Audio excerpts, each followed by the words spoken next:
Ok, parfait, donc salut à tous, donc tout s'est déroulé extrêmement bien, donc on a encore battu la performance de la bourse en moins d'une semaine, ok, seulement sur le Solana, donc on a vendu un point extrêmement stratégique pour acheter dans une zone ultra intéressante, donc on va voir tout ça dans cette vidéo, tout simplement. Donc avant que la vidéo commence, n'hésitez vraiment pas à mettre un like, à mettre un commentaire, voilà, ça soutient énormément, n'hésitez pas vraiment à mettre un like, ça prend une seconde et ça m'aide énormément au développement de la chaîne, simplement, donc voilà, n'hésitez pas, voilà, ça fait extrêmement plaisir, tout simplement. Donc on va commencer tout simplement, donc je vous rappelle, la vidéo précédente s'attendait à une très belle chute, ok, on s'attendait à une très belle chute à partir de cette zone-là, pourquoi? Car on arrivait en fait dans une superbe supply et on était extrêmement overextended, ok. Donc pour rappel, qu'est-ce qu'une overextension? On a eu une très belle impulsion à partir du 27 septembre, jusqu'au 1er octobre. Donc on a une très grosse impulsion composée seulement de bougies vertes. Donc on a eu 1, 2, 3, 4, 5, 6, 7, 8, voilà, quasiment 10 bougies vertes d'affilée sans aucune bougie rouge. C'est ce qu'on appelle un déséquilibre du marché. Okay, comme vous savez, le marché ne peut pas monter en ligne droite comme ceci. On oublie à chaque fois de venir effectuer des retracements pour avoir un mouvement haussier, tout simplement. Donc qui dit overextension, c'est-à-dire déséquilibre du marché, dit mouvement baissier. Donc on s'attendait à un retracement, donc à un mouvement baissier. C'est donc le moment idéal de revendre ces cryptos, ok? De revendre Solana, comme vous savez, je suis un trader spot, je ne prends pas de short, je ne traite pas les effets de levier, je suis un trader spot, tout simplement. Donc, on a eu ici une très belle overextension, donc déjà des équilibres du marché, donc on s'attend à un mouvement baissier. En plus de cela, on est venu liquider une très belle zone de QH. Donc on est venu taper une fois, deux fois, trois fois au même niveau. Comme vous savez, dès lors que l'on va liquider des EQH, on est venu récupérer énormément de liquidités, venir fermer énormément d'ordre. Donc ça tend très souvent à une réaction vers le bas. Ok, donc une réaction dans le sens inverse. Dans le sens inverse du mouvement. Donc on avait un mouvement très haussier ici. On vient liquider les EQH. Donc on s'attend à un retracement. Donc déjà, présence de QH. De 2, overextension des équilibres du marché. Et en plus de cela, on arrive ici dans un bloc haussier. Qui dit bloc haussier dit mouvement baissier. Ok, très intéressant à retenir, ça ultra important. Qui dit bloc haussier dit mouvement baissier. Donc en fait, celui-ci, je ne sais pas si on le verrait mieux en 3 jours. Non, on va le laisser en... Ok, on va le laisser ici en daily. Magnifique. Donc en fait, cette bougie-là, cette bougie verte, elle représente le dernier mouvement haussier avant la grosse impulsion baissière. Ok, on a eu une très belle impulsion baissière ici. Cette bougie verte représente le dernier mouvement haussier avant l'impulsion baissière. Donc on appelle ça en fait une supply. Ok, la supply initiale dans ce cas. Donc cela, c'est le dernier mouvement haussier. Donc c'est le mouvement haussier qui a permis la chute, tout simplement.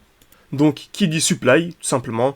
Donc voilà, là c'est une supply. Pourquoi est-ce que c'est une supply? Car on est en daily et le mouvement haussier est représenté par une seule bougie. Donc en daily, on appelle ça une supply. Par contre, si l'on va en 7 heures par exemple, ce mouvement haussier est composé de 1, 2, 3, 4, 5. 5 bougies.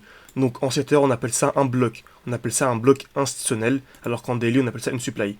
Mais c'est la même chose, c'est exactement la même zone. Ça reste le dernier mouvement haussier, ça reste le même bloc, tout simplement. C'est juste une appellation. Donc, très bien, donc on a 3 éléments qui nous ont permis d'anticiper la chute. Donc, overextension, ok, liquidation de QH et retour dans un bloc haussier. Pour rappeler qui dit bloc haussier, du mouvement baissier. Donc on s'attendait à quoi? À une distribution. Là, c'est extrêmement intéressant, c'est très très important. Ici, il y avait une très très grosse probabilité, ok. C'est une stratégie qui fonctionne seulement ici, seulement dans ce genre de configuration, pas seulement sur cette crypto. Ça fonctionne sur absolument tous les marchés capitalisés, que vous tradez les cryptos, les actions, les devises, c'est toujours la même chose. Les matières premières, c'est toujours la même chose, ok. Très bien. Donc, on est arrivé dans un beau bloc, dernier mouvement aussi avant la baisse, parfait. Donc, on s'attend à quoi à l'intérieur? On s'attend à une distribution. Donc, qu'est-ce qu'une distribution? Pour rappel, donc voilà, ici on a le bloc. On s'attend à ceci.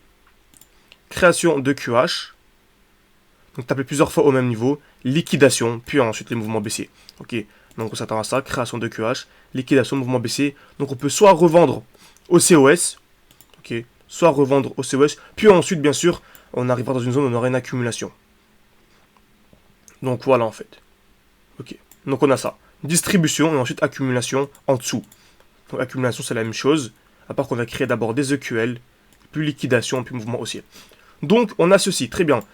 Donc le plus intéressant ce serait quoi? Ce serait de vendre au point haut pour acheter au point bas. Bien sûr c'est impossible de trouver exactement le point haut au pips près. Ok.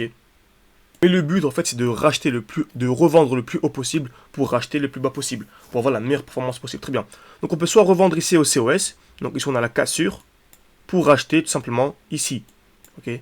Mais lorsque nous tradons en spot et que nous avons une zone là, c'est vraiment ultra important. Lorsque nous tradons en spot et que l'on arrive dans une zone ultra importante comme celle-ci, on peut en fait revendre à la liquidation des EQH, sans même attendre en fait la distribution. Pourquoi? Ici dans ce cas avec les crypto-monnaies, car on est en spot, ok, On est en spot, on ne prend pas de vente à découvert, on ne prend pas de short. Et on arrive dans un bloc magnifique, ok. Tout est aligné. Le bloc, les EQH que l'on a dit, plus overextension. Donc c'est vraiment plus de 90% de chance, ok. 90% de probabilité que tout se déroule comme prévu.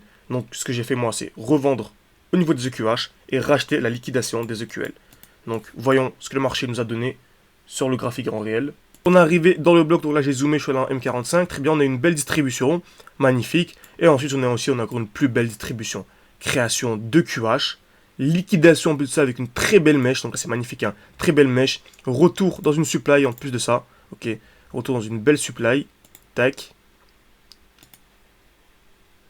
Tac, parfait. Pour ensuite avoir belle mèche et impulsion vers le bas, ok. Donc on aurait pu tout simplement revendre en fait sans attendre le COS ici, soit la clôture de la bougie avec la belle mèche ou soit directement à l'entrée de la supply, tout simplement. Pour acheter où? On remarque si on a un beau bloc, ok. On a un beau bloc, donc le dernier mouvement baissier avant l'impulsion haussière. Donc qui dit bloc baissier dit mouvement haussier. Comme on a dit précédemment, qui dit bloc haussier dit mouvement baissier et qui dit mouvement baissier dit bloc haussier. Donc là on remarque qu'on a eu une réaction dans le bloc, ok. On a une réaction dans le bloc et ensuite on est venu liquider ce point bas pour venir récupérer encore plus de liquidité. Donc on est venu s'appuyer en fait ici, on pourrait dire dans cette... C'est un beau petit order block. On est venu s'appuyer ici pour avoir l'impulsion haussière. Donc en fait ce qu'on aurait pu faire, pas non plus attendre, pas besoin d'attendre le COS, mais de revendre en fait à la liquidation des EQL. Ok, donc revendre pardon à la liquidation des EQH, comme on a dit précédemment, pour racheter à la liquidation des EQL. Donc ça nous aurait fait une performance de plus de 10% en un peu plus de 5 jours. Ok, plus de 10% en 5 jours. Et pour rappel, on vient de battre ici la performance moyenne annuelle de la bourse, qui est de environ 10% par an. Donc on a battu cette performance en moins d'une semaine, tout simplement. C'est une performance vraiment incroyable. Monsieur, si ça fonctionne, pourquoi? Car c'est une crypto-monnaie dont on a une très grande confiance en la croissance de la crypto, tout simplement. Donc on a une grande confiance en la croissance. Donc ça fonctionne dans ce genre de crypto. Ça ne fonctionne pas dans les cryptos qui font que de baisser, par exemple. Ok, tout simplement. Donc j'espère que cette vidéo vous a plu. N'hésitez pas à mettre un like, à mettre un commentaire, à me donner votre avis en commentaire. Voilà, ça prend une seconde. Merci beaucoup à ceux qui le feront, tout simplement. Donc merci à tous. Et le plus important, bien sûr, si vous voulez vraiment vous former de manière sérieuse et être autonome sur les marchés, vraiment construire une vraie analyse. Et voilà, pour vraiment avoir ce genre de performance et analyse vraiment quasi chaque semaine, car le marché nous propose chaque semaine de très très belles opportunités, tout simplement. Donc n'hésitez pas, j'ai ma formation qui est totalement gratuite. Le lien est en description et en commentaire épinglé. Et si vous voulez vraiment aller beaucoup plus loin, voilà, il y a ma formation complète qui est actuellement en réduction. Donc tout est en description. N'hésitez pas également à visionner la vidéo que j'ai sortie, il me semble, c'était hier. Ok. Donc voilà, ma formation est en promotion, ok, durant 9 jours. Donc n'hésitez absolument pas. Merci à tous et à la prochaine.